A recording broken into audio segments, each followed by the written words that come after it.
Good morning students. आज मैं आयतन से संबंधित लास्ट वीडियो बता रहा हूँ। इसके पहले आप लोग आयतन से संबंधित सारे क्वेश्चन देख चुके हैं और आप लोग हमारे चैनल ऑनलाइन स्कूल BSCB को लाइक शेयर और सब्सक्राइब कीजिएगा और साथ ही इन पर आधारित मैं कुछ क्वेश्चन दूंगा जिसका आंसर आप लोग कमेंट करके बताइएगा तो उसका आंसर क्या होगा। तो चलिए मैं शुरू करता हूँ। इसमें पहला सवाल दिया है कि एक अर्धगोले तथा एक शंकु के आधार की त्रिज्याएं बराबर है। दोनों की आधार की त्रिज्याएं बराबर है। यदि इनकी ऊंचाई भी समान हो तो इनके वक्र पृष्ठों के क्षेत्रफलों का अनुपात क्या होगा। तो सबसे पहले दिया है एक शंकु और एक अर्धगोला और एक शंकु, दोनों की आधार की त्रिज्याएं बराबर है। आप लोग शंकु और अर्धगोला गोला सबके बारे में जान चुके हैं। यदि नहीं जानते हैं तो इसके पहले वाला वीडियो आप लोग वॉल्यूम से अन्य सभी संबंधित जितने वीडियो हैं उसे आप लोग जरूर देख ले। तो चलिए मैं बताता हूं। तो अर्धगोला, जैसे ये आकृति हो गई अर्धगोला की, जिसकी आधार त्रिज्याएं, दोनों की आधार त्रिज्याएं समान है और ऊंचाई भी समान है। अर्धगोला और शंकु दोनों की आधार त्रिज्याएं यानी कि R और H दोनों बराबर, जिसमें R हो गया इसका और इसका भी ये R हो गया। तो दोनों की त्रिज्याएं दिया है, आधार की त्रिज्याएं बराबर है। फिर बोल रहा है इनकी ऊंचाई भी समान है, मतलब इसकी ऊंचाई ये क्या है, ये भी तो R ही होता है और इसका ये H है। ये दोनों एक दूसरे के बराबर होंगे यानी कि R बराबर H। क्या होगा? R बराबर H। तो उनके वक्र पृष्ठों के क्षेत्रफलों का अनुपात क्या होगा। तो अनुपात निकालना है। अनुपात तो पहले क्या है, अर्धगोला है तो अर्धगोला का वक्र पृष्ठ क्षेत्रफल लिखेंगे।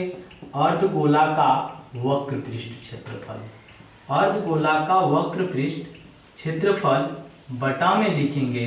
शंकु दिया है तो शंकु का वक्र पृष्ठ क्षेत्रफल, शंकु का वक्र पृष्ठ क्षेत्रफल। अर्धगोला का वक्र पृष्ठ क्षेत्रफल क्या होता है? 2 पाई r स्क्वायर, 2 पाई r स्क्वायर। और शंकु दिया है तो शंकु का वक्र पृष्ठ क्षेत्रफल क्या होता है? पाई r l। क्या होता है? पाई r l। जब इसका l निकालना है, l, तो l बराबर हम लोग लिख सकते हैं √r square plus h square. तो h स्क्वायर, r और h दोनों बराबर है तो इसको क्या लिखेंगे? r square plus r square यानी कि √2r स्क्वायर बराबर √2r। क्या हो जाएगा? √2r। तो यहाँ पर रखेंगे, पाई से पाई कट गया, r स्क्वायर से r कटाएंगे तो बचेगा क्या? 2r। अब बटा में l का मान क्या आया? √2r और r कटा देंगे, 2/√2। इसका परिमीकरण कर लेंगे, √2/√2 रखकर यानी कि 2√2/2 कट जाएगा। क्या आएगा? √2/1 यानी कि √2:1। क्या इसका आंसर हो जाएगा? √2:1। तो पहला सवाल आप लोग समझ चुके। अब आते हैं दूसरे सवाल पे। दिया है कि धातु की 2 गोलाकार गेंदें A तथा B इस प्रकार है कि A का व्यास दिया है कि A का व्यास B के व्यास से दोगुना है। A का व्यास B के व्यास से दोगुना है तो A तथा B के आयतनों का अनुपात क्या होगा। तो गोला है, गोलाकार गेंद है तो गोला में तो केवल त्रिज्या ही होती है। जब व्यास दोगुना है तो त्रिज्या भी दोगुना होगी। और आयतन निकालेंगे, आयतन में r³ होता है तो इसका भी आयतन में क्या दिया है? A का व्यास यानी कि r1/r2 यदि निकाले हम लोग तो क्या आएगा? 2/1। व्यास दोगुना है, क्यों कि जब d1/d2 यानी कि दोनों का व्यास दोगुना है, d1/d2 बराबर 2/1 तो r1/r2 बराबर लिख सकते हैं 2/1। और इनके आयतनों का अनुपात, आयतन का अनुपात में क्या होता है? 4/3 पाई r1³ लिख सकते हैं, r1³ बटा में 4/3 पाई r2³। क्या लिख सकते हैं? r2³। ये दोनों कट जाएगा, R1/R2 का मान 2/1 है, इसका होल क्यूब करेंगे तो 8/1 यानी कि 8:1। कितना हो जाएगा? 8:1। और इसी पर आधारित मैं क्वेश्चन लिख दे रहा हूँ, जिसका आंसर आप लोग कमेंट करके बताइएगा कि इसका आंसर क्या होगा। धातु की दो गोलाकार गेंदें ए तथा बी इस प्रकार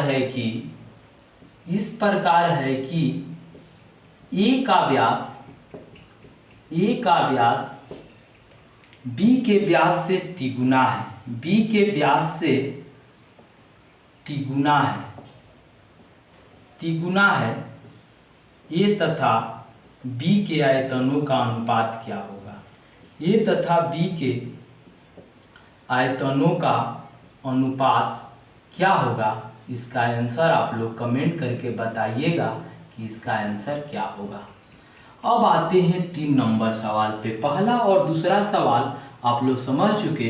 अब आते हैं 3 नंबर सवाल में।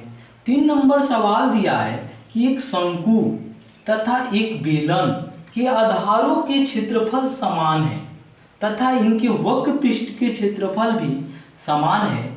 यदि बेलन की ऊंचाई 3 मीटर है तो शंकु की तिर्यक ऊंचाई कितनी होगी? दिया है 3 नंबर सवाल में दिया है एक शंकु और एक बेलन। एक शंकु और बेलन दोनों के आधारों के क्षेत्रफल बराबर है। जब दोनों के आधारों के क्षेत्रफल बराबर होंगे तो उनके त्रिज्याएं भी बराबर होगी। क्यों बराबर होगी? दोनों के आधार वृत्ताकार होता है। क्या होता है? दोनों का आधार वृत्ताकार होता है, यानी कि AVR और AVR जब वृत्ताकार है तो वृत्त का क्षेत्रफल बराबर πr², और दोनों की r बराबर होंगे तभी इनके क्षेत्रफल भी बराबर होंगे। तो दोनों के r भी क्या हो जाएंगे?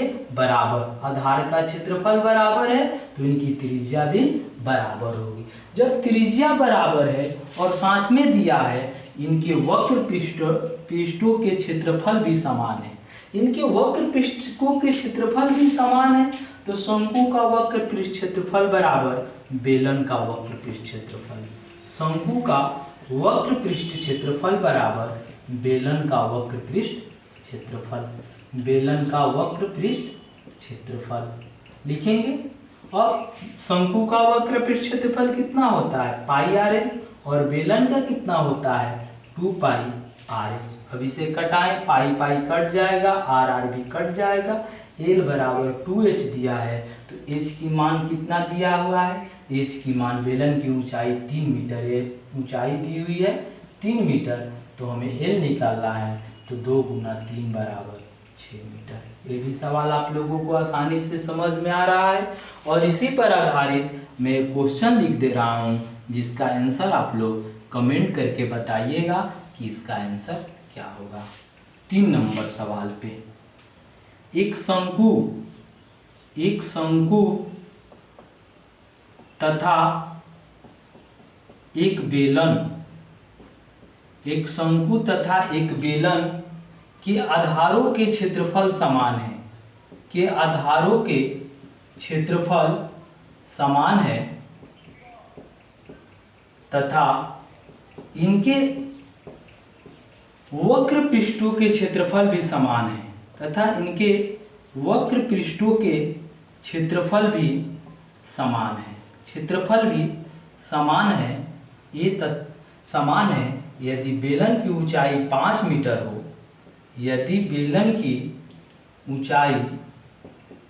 5 मीटर हो, तो शंकु की तिर्यक ऊंचाई कितनी होगी? तो शंकु की तिर्यक ऊंचाई कितनी होगी, इसका आंसर आप लोग कमेंट करके बताइएगा कि इसका आंसर क्या होगा।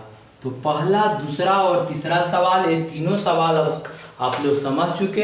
अब आते हैं हम 4 नंबर सवाल पे। 4, 5, तो 4 नंबर, 5 और 6 3 सवाल बचा हुआ है।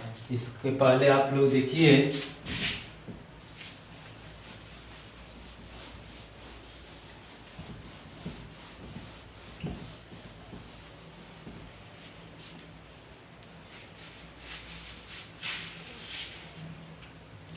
4 नंबर सवाल दिया है, एक लंबवृत्तीय शंकु की त्रिज्या तथा ऊंचाई का अनुपात 3:4 है। यदि इसका आयतन 96 पाई घन सेंटीमीटर है तो इसकी तिर्यक ऊंचाई कितनी होगी, यानी कि एल निकालना है।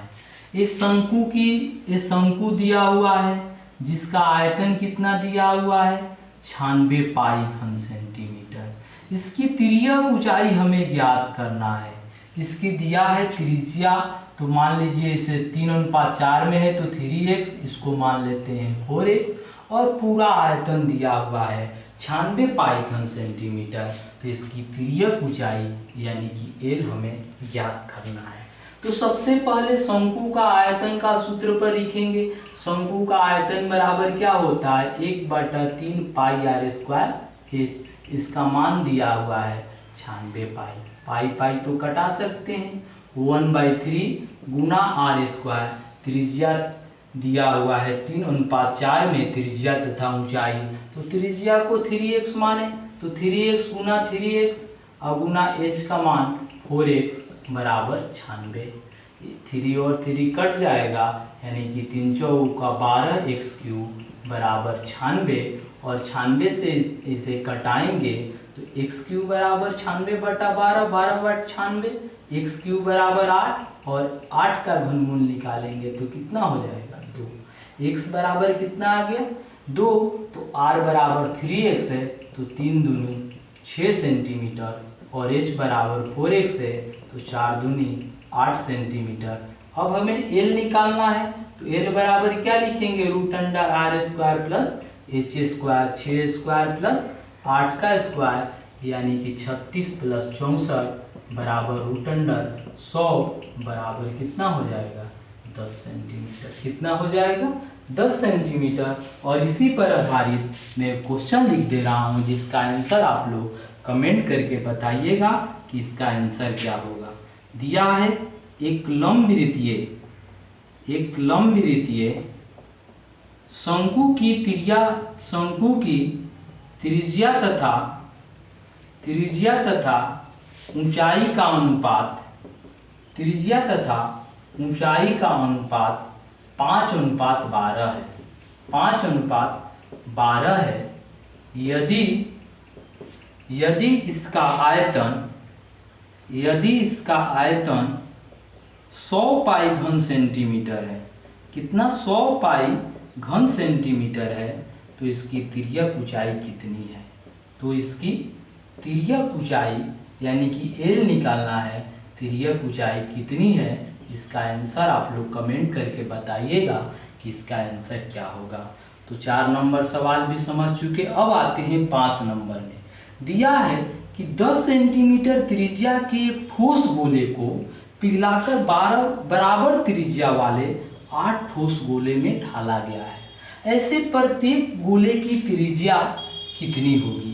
तो 10 सेंटीमीटर त्रिज्या का एक गोला है और उस गोले को 8 छोटे छोटे गोलों में बांटा गया है। तो पूछ रहा है प्रत्येक गोले की त्रिज्या क्या होगी। तो बड़े गोले का आयतन जो 10 सेंटीमीटर त्रिज्या का है बराबर 8 गुना छोटे गोले का आयतन जिसकी हमें त्रिज्या ज्ञात करनी है।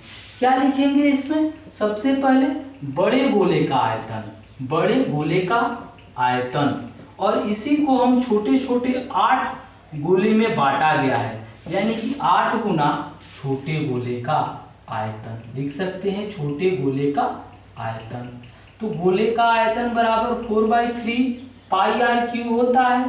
तो पाई इंटू r³ इसका r दिया हुआ है 10 का होल क्यूब बराबर 8 गुना इसका भी 4/3 पाई r³ इसकी r हमें निकालना है। तो 4/3 और 4/3 कट जाएगा और पाई पाई कट जाएगा, यानी इसको लिख सकते हैं 10 गुना 10 गुना 10 बटा में 8। अब इसे कटा सकते हैं 5 4, इसको भी 5 2 और 2 5 10 बराबर r³, यानी कि 5³ बराबर r³। तो हम लोग r बराबर क्या लिख सकते हैं, 5 सेंटीमीटर। तो छोटे गोले की त्रिज्या कितनी होगी, 5 सेंटीमीटर। अब पूछ रहा है इसी पर आधारित मैं क्वेश्चन लिख दे रहा हूँ जिसका आंसर आप लोग कमेंट करके बताइएगा कि इसका आंसर क्या होगा। जैसे 6 सेंटीमीटर त्रिज्या के एक ठोस गोले को 6 सेंटीमीटर त्रिज्या के एक ठोस गोले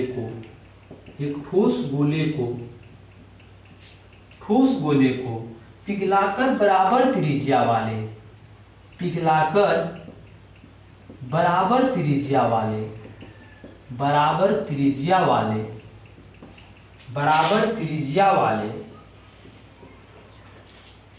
8 ठोस गोले में ढाला गया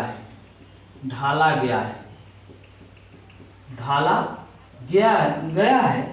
ऐसे प्रत्येक गोले की त्रिज्या कितनी होगी? ऐसे प्रत्येक गोले की त्रिज्या कितनी होगी? इसका आंसर आप लोग कमेंट करके बताइएगा कि इसका आंसर क्या होगा। तो 5 नंबर भी सवाल आप लोग समझ चुके।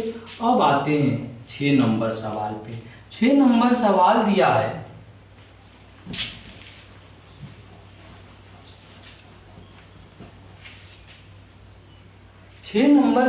दिया है कि एक लंब वृत्तीय बेलन एक अर्धगोले के परिगत इस प्रकार है कि इनमें आधार उभयनिष्ठ है। ऐसे प्रत्येक गोले की त्रिज्या कितनी होगी? गोले की हमें त्रिज्या निकालनी है। एक लंब वृत्तीय बेलन एक अर्धगोले के परिगत, मतलब कि अर्धगोले के बाहर से इसे बनाया गया है। जैसे अर्धगोला हो गया, दोनों का दिया है कि परिगत इस प्रकार है कि इनके आधार उभयनिष्ठ है। इसके आधार क्या है? उभयनिष्ठ है, यानी कि दोनों का एक ही आधार है। जब दोनों का एक ही आधार है तो हमें क्या ज्ञात करना है? इसमें ज्ञात करना है इसका एज। क्या ज्ञात करना है?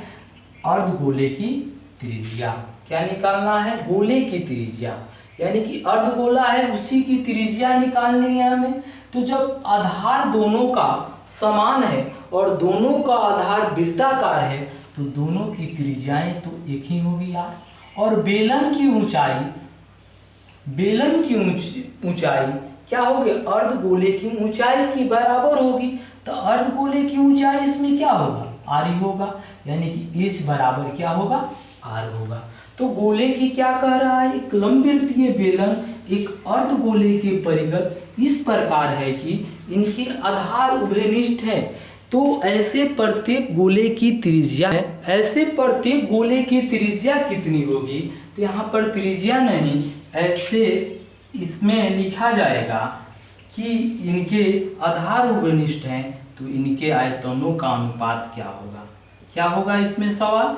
इनके आयतनों का अनुपात क्या होगा? आयतनों का अनुपात क्या होगा?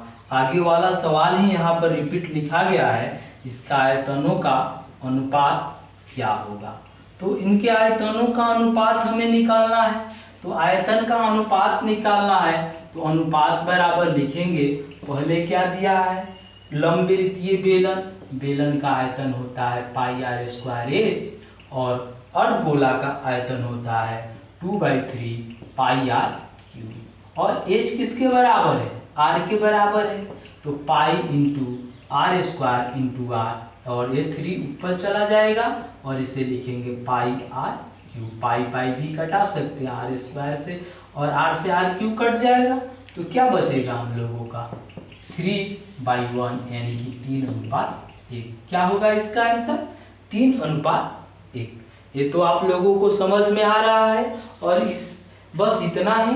आप लोग हमारे चैनल ऑनलाइन स्कूल BSCB को लाइक, शेयर और सब्सक्राइब कीजिएगा। साथ ही तो यहाँ पर देखिए इसमें छूट गया है क्या? यहाँ पर 2 है तो 3/2 यानी कि 3:2। क्या होगा इसका आंसर? 3:2। बस इतना ही। आप लोग हमारे चैनल ऑनलाइन स्कूल BSCB को लाइक, शेयर और सब्सक्राइब कीजिएगा। धन्यवाद। आप लोग इसका स्क्रीनशॉट ले सकते हैं।